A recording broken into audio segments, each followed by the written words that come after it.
Oke, assalamualaikum warahmatullahi wabarakatuh. Pada kesempatan saat ini, saya akan membahas tentang distribusi frekuensi. Kita sering mendengarkan istilah distribusi frekuensi ini biasanya berkaitan dengan statistika, ya. Baik, kita lanjutkan saja pada berikutnya, yaitu pertama saya ingin mengenalkan terlebih dahulu apa itu distribusi frekuensi. Di sini saya mengambil definisi distribusi frekuensi itu adalah data-data yang disusun dalam bentuk kelompok-kelompok berdasarkan kelas-kelas, interval, dan menurut kategori tertentu. Jadi sebagai contoh di sini saya punya tabel yang pertama, daftar nilai ujian matematika statistik, ya, mata kuliah statistik. Ini data fiktif, ya, saya buat sebagai bahan latihan kita saja. Jadi di sini bila kita bisa hitung, di sini ada sekitar 80 data nilai ujian. Berarti saya dapatkan dari 80 siswa saya, ya. Nah, data-data tersebut tadi itu bisa kita sajikan ke dalam bentuk tabel. Jadi ada dua alternatif. Yang pertama, kita bisa menyajikan data-data tersebut tadi dalam bentuk daftar frekuensi data tunggal. Jadi di sini disajikan pada tabel, dalam bentuk tabel. Kemudian data tunggal artinya apa? Di sini nilai ujian untuk 35 saja berapa frekuensinya. Untuk nilai ujian 36 ada frekuensinya berapa, sampai dan seterusnya diurutkan, ya. 37, 38, 39, 40 dan seterusnya sampai dengan nilai ujian 99. Jadi berdasarkan dari data-data yang ada ini tadi yang sama, ya, berarti kita tulis 1, misalkan 71, di sini 71 ada 2. Nah, berarti kita sajikan di sini 71. Maaf ya, setelah dihitung-hitung ternyata tadi 71-nya ada 1, 2, 3. Nah, berarti di sini kita sajikan nilai ujian untuk 71 ada 3 banyaknya, ya. Berarti ada 3 siswa yang mendapatkan nilai ujian sebesar 71. Nah, artinya seperti itu frekuensi ini. Atau kita bisa bilang frekuensi itu banyaknya data atau banyaknya yang mendapatkan nilai ujian tersebut. Nah, jadi misalkan di sini ada 70, frekuensinya 4. Artinya apa? Artinya ada 4 siswa yang mendapatkan nilai ujian 70. Oke, ya. Nah, semoga ini sudah jelas untuk yang tabel 2A.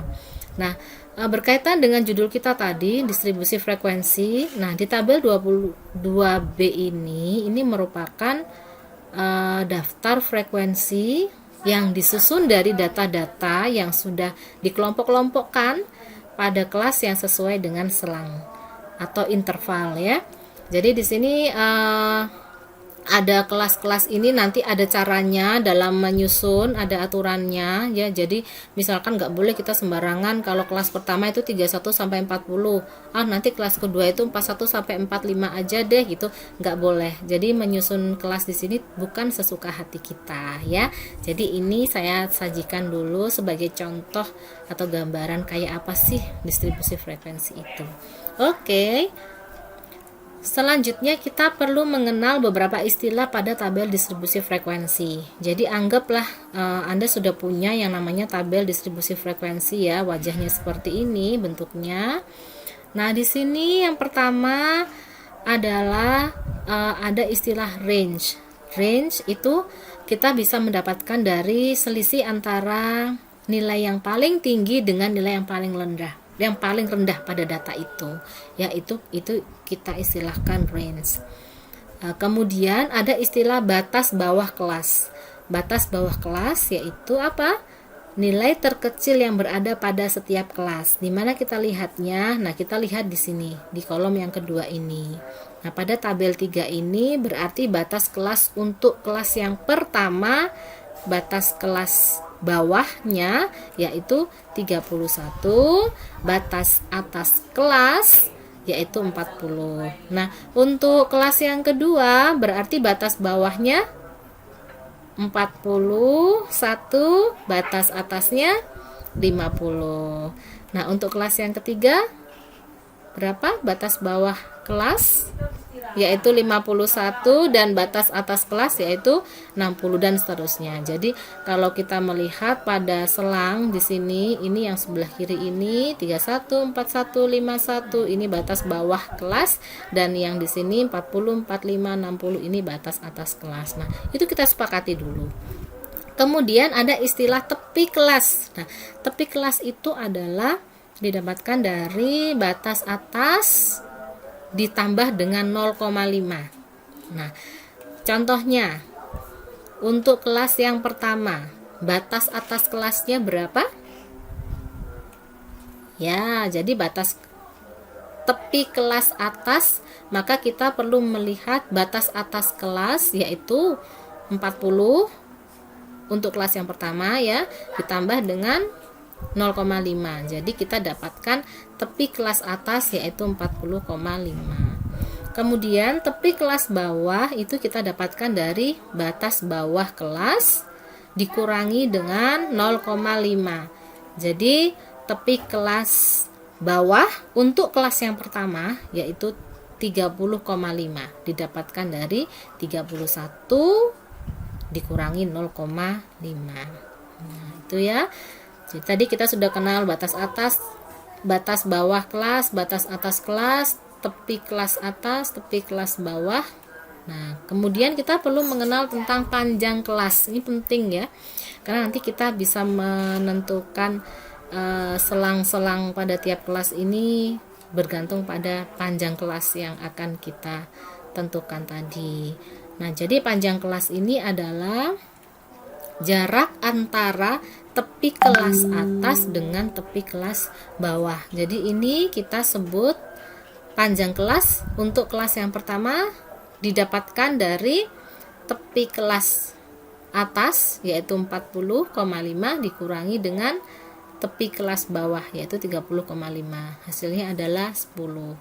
Kita cek lagi untuk panjang kelas yang kelima yaitu tepi kelas atas untuk yang kelas 5 80,5 dikurangi dengan tepi kelas bawah yaitu 70,5. Jadi panjangnya 10 ya. Jadi bila kita perhatikan dari 7 kelas ini ada 10 panjang kelasnya sama ya 10. Nah, kemudian ada istilah lagi nilai kelas XI atau kita simbolkan dengan XI ya. Nilai kelas ini adalah nilai tengah kelas. Jadi kita bisa mendapatkan nilai kelas atau nilai tengah pada kelas tersebut dengan cara kita memanfaatkan boleh dari selang interval di sini ada 31 sampai dengan 40. Maka nilai tengah kelasnya yaitu XI kita dapatkan dari 40 ditambah dengan 31 dibagi 2 karena ini kan nilai tengah ya. Nah, kemudian ada juga istilah frekuensi banyaknya. Jadi ini beberapa istilah yang berkaitan pada tabel distribusi frekuensi. Kemudian ada beberapa langkah-langkah dalam menyusun tabel distribusi frekuensi. Yang pertama adalah andai kata ini masih kosong begitu ya, ini masih belum kita tentukan gitu. Nah, yang pertama kita urutkan dulu data dari yang terkecil ke yang besar. Jadi pada contoh kumpulan data-data nilai ujiannya Bu Arista ini tadi ya, ini sebaiknya kita urutkan terlebih dahulu dari yang kecil ke yang besar.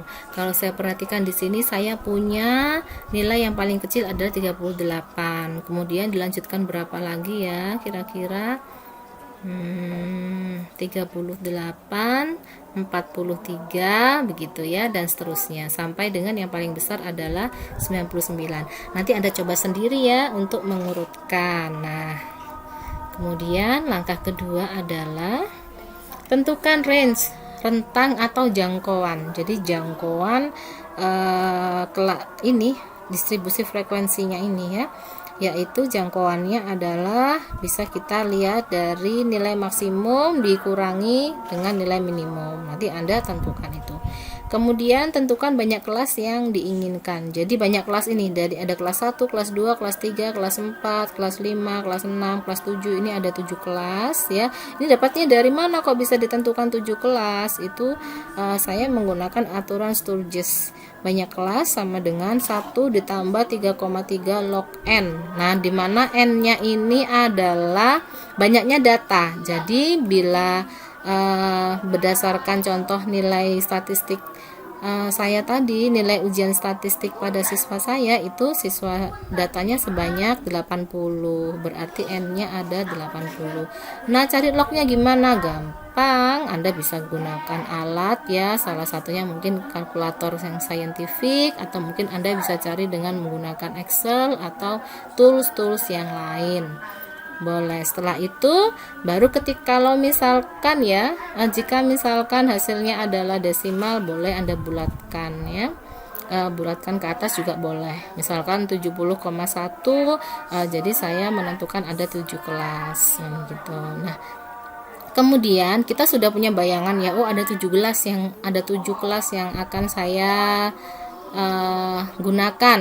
Nah, sekarang kita tinggal menentukan nih, ini selangnya berapa. Nah, menentukan selang ini kita bergantung pada panjang kelas atau lebar kelas interval, atau disimbolkan dengan P ya, pada tiap-tiap kelas ini, dan harus sama. Jadi kelas 1, kelas 2, kelas 3, kelas 4, kelas 5, kelas 6, kelas 7 ini punya panjang interval kelas yang sama ya. Dengan cara apa? Yaitu rentang dibagi dengan banyaknya kelas ya. Rentang tadi atau range istilahnya itu sudah Anda dapatkan, nilai maksimum dikurangi nilai minimum, kemudian dibagi dengan banyaknya kelas yang Anda dapatkan dari langkah ketiga di sini tadi ya, menggunakan aturan Sturges. Nah, setelah itu baru Anda tentukan misalkan untuk yang pertama itu, kemudian Anda tentukan nilai ujung bawah kelas interval pertama. Nah, untuk menentukan ini kita bisa melihat data nilai yang terendah itu berapa gitu ya. Kemudian data yang tertinggi itu berapa. Anda atur sedemikian hingga panjang kelasnya itu sama dengan hasil yang Anda dapatkan pada kelas yang pertama, sedemikian hingga nilai yang terendah itu masuk di dalam selang nilai ujian ini. Setelah itu Anda buat sampai dengan kelas ke-7. Ternyata 90 sampai 100. Cek lagi apakah nilai tertinggi Anda juga bisa masuk pada selang yang ke-7 ini. Oke, bila semua data bisa masuk, maka sudah aman, atau distribusi frekuensi Anda sudah bisa mendata ya, data-data tadi bisa Anda susun pada tabel distribusi frekuensi yang Anda susun. Nah, mengapa saya sajikan ini ada tepi kelas, ada nilai kelas, ada frekuensi dengan lengkap begini? Karena dengan melengkapi tabel distribusi frekuensi seperti ini akan memudahkan kita untuk melakukan perhitungan statistik yang lain. Karena next time, pada kesempatan berikutnya kita akan membahas berkaitan dengan statistik mean atau statistik rata-rata dan seterusnya. Oke, teman-teman dan para siswa, semoga apa yang saya sampaikan tadi bermanfaat, dan semoga tidak ada kekeliruan. Seandainya memang ada perbedaan, mungkin karena kita memiliki acuan referensi yang berbeda, mungkin silakan Anda sesuaikan dengan kebutuhan masing-masing ya. Baik, itu saja dari saya, semoga bermanfaat. Tetap semangat belajar dari manapun, belajar kapanpun, dan belajar apa saja. Semoga sehat selalu. Wassalamualaikum warahmatullahi wabarakatuh.